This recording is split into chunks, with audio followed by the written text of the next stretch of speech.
This is high season for hoops down in the capital of the Arkansas Delta. The King Cotton Holiday Classic is now underway. The tournament where Pine Bluff shows up and shows off some national basketball talent. THV 11's Frederick Price is live courtside at the Pine Bluff Convention Center. Frederick, glad to see all the teams appear to have made it down there.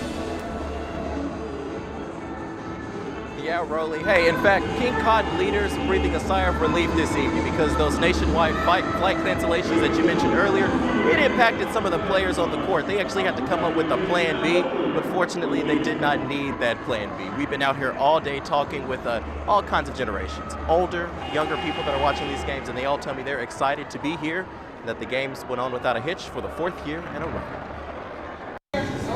We all have our holiday traditions. One of the biggest, at least for Pine Bluff, the King Cotton Holiday Classic. When I was growing up, we couldn't wait to open up our gifts. You had to have that special outfit for the King Cotton. Back for a 4th year since its return in 2018, Theophilus and Jimmy Johnson say this tradition for them goes all the way back to, well, even before I was born. Back when it first came here, it'd be lines all out in this hallway. So, of course, we had to find the man who truly remembers, the founder of this basketball tournament, Travis Creed. Well, 1983 was our first year of actually having a tournament. Inspired by his dad, Travis Pete Creed, one of the first players on the All-Arkansas Intercollegiate Conference in 1930. Starting this, not an easy task. After asking for help and being told no by the National Federation of High Schools, Creed tells me he took matters into his own hands. When they wouldn't let us have the authority to do that, we did the next best thing, which is got the very best high school teams across the nation that we could talk into coming to Pine Bluff and pay their expenses. It's that type of resilience one of today's tournament leaders, Sam Glover, says they needed.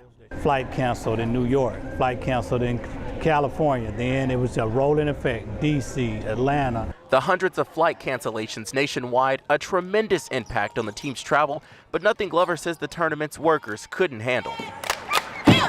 On this first day, fortunately, things are flowing smoothly. Good news for kids like Barton DeJarnette, a future basketball star who is just inspired by players past and current. I think it's a big deal. Hopefully I play in this tournament when I'm older.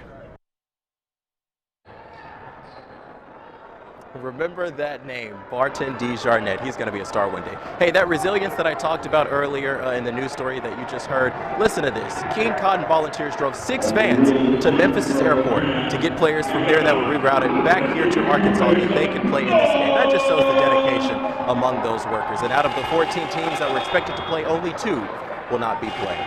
The games go on. We're live tonight in Pine Bluff. Frederick Price, THV 11 News. Rolly, back to you. Thank you, Frederick. We'll look forward to those games going all the way through Thursday. Thanks so much.